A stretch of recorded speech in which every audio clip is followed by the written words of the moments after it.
Hi guys, আসসালামু আলাইকুম। আজকে আমি পাক করব দেশি মুরগির মাংস। আর এই দেশি মুরগির টাটকা টাটকা স্বাদ কীভাবে পেতে হয় তাহলে দেখতে থাকুন আমার এই সম্পূর্ণ ভিডিওটা, একটু স্কিপ করা যাবে না। তো এখন আমি চলে যাব রান্নাঘরে আর একটা পাতিল বসিয়ে দিলাম চুলায় পাতিল দেওয়ার পর একটুখানি তেল দিয়ে দিলাম। আর আমার এখানে মুরগির মাংস প্রায় 1 কেজি পরিমাণ, তো আমি দিয়ে দিলাম একটুখানি মেথি। তারপর আমি দিয়ে দিব এখানে প্রায় 1 কেজি পরিমাণ মাংস করে সবগুলো এখানে ছেড়ে দেব। এভাবে আমি সবগুলো ছেড়ে দিতেছি। আর হ্যাঁ, অবশ্যই একটু স্কিপ করা যাবে না, তাহলে কিন্তু অনেক কিছু মিস করে ফেলবেন। আর যারা সাবস্ক্রাইব করেননি তারা অবশ্যই সাবস্ক্রাইব করে দিবেন।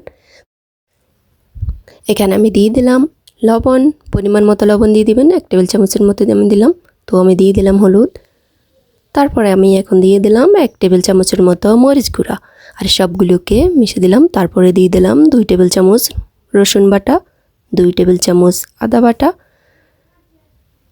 আর 4 টেবিল চামচের মতো পেঁয়াজ বাটা। তো আমার এখানে সবগুলো উপকরণ দেওয়া হয়ে গেছে। এখন আমি সবগুলো ভালো করে মিক্সার করে নেব। তারপরে আমি দিয়ে দেব এখানে মশলা। আর মশলার পরিমাণটা দেখে নিন। এই যে এখানে 2 টেবিল চামচ দিয়ে দিলাম জিরা। তারপর আমি দিয়ে দেব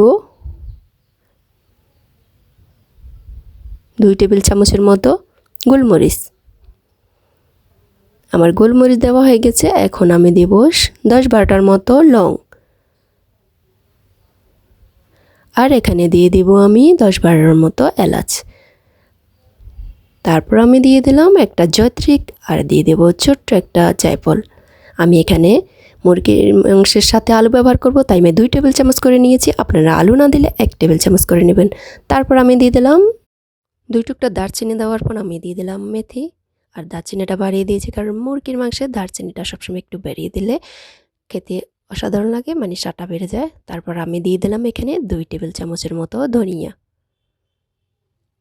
তারপর এগুলোকে সবগুলোকে আমি একসাথে ব্লেন্ডার করে নেব। আর আমি এখানে মাংসের সাথে সবগুলো অ্যাড করে দিয়ে দিলাম। সবগুলো আমার দেওয়া হয়ে গেলে আমি ভালো করে এগুলোকে মিক্সার করে নেব। এভাবে অনবরত কিছুক্ষণ আমাকে এটাকে কষিয়ে নিতে হবে ভালো করে। কিছুক্ষণ কষানোর পর 5-6 মিনিট আমি ভালো করে এটাকে কষিয়ে নেব, একদম লো হিটে, একেবারে লো না, মিডিয়াম হিটে। তো আমি এখানে দিয়ে দিলাম আরও 2 টেবিল চামচের মতো পেঁয়াজ বাটা। তারপর আবারও নেড়ে দিলাম, নেড়ে চেড়ে আবারও একটু কষিয়ে নিলাম।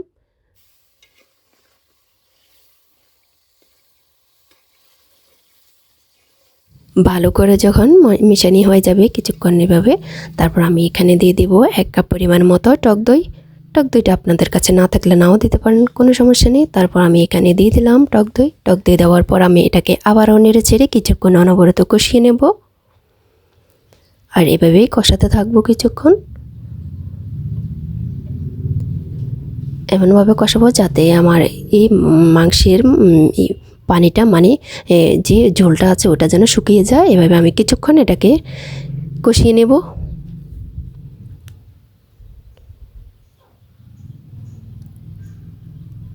কিছুক্ষণ জাল করার পর যখন এরকম অবস্থা হবে তখন একদম পানিটা শুকিয়ে গেছে দেখেন।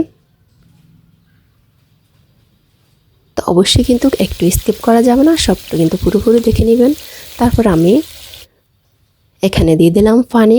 মাংসটা যেহেতু জুস হতে হবে তাহলে আমি এখানে পানি দিয়ে দিলাম প্রায় 3 কাপ পরিমাণ মতো।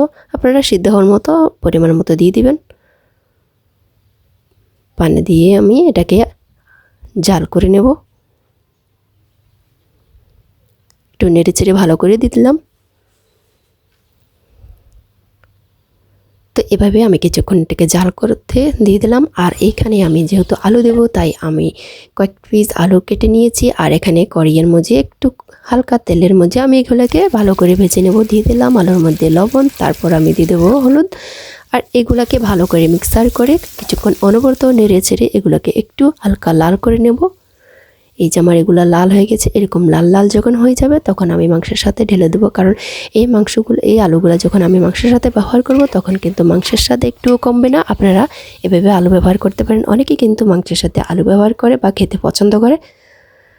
তো আমি এখানে মাংসটা যখন আমার হয়ে আসবে তখন আমি আরেকটা কোরিয়ান মাঝে আমি একটু তেল দিয়ে 2টা লঙ্কা দিয়ে দিলাম আর দিয়ে দিলাম অল্প একটু পরিমাণ জিরা, তারপর দিয়ে দিলাম 1 কাপ পরিমাণ মতো পেঁয়াজ কুচি। এগুলোকে একটু নেড়ে ছেড়ে দিব, ভালো করে নেড়ে ছেড়ে দিব, একটু কষিয়ে ভালো করে একটু লাল লাল যখন ভাব হয়ে আসবে তখন আমি এটার মধ্যে দিয়ে দেব 2 টেবিল চামচের মতো ধনিয়া বাটা। তাহলে কিন্তু মাংসে খেতে ভালো লাগবে, ঘ্রাণটা অনেক সুন্দর আসবে, স্মেলটা। তারপর আমি এখানে কিছুক্ষণ অনবরত নেড়ে ছেড়ে এটাকে একদম ভালো করে লাল টাল করে দেব। তারপর দিয়ে দিলাম পেঁয়াজ বাটা 1 টেবিল চামচের মতো।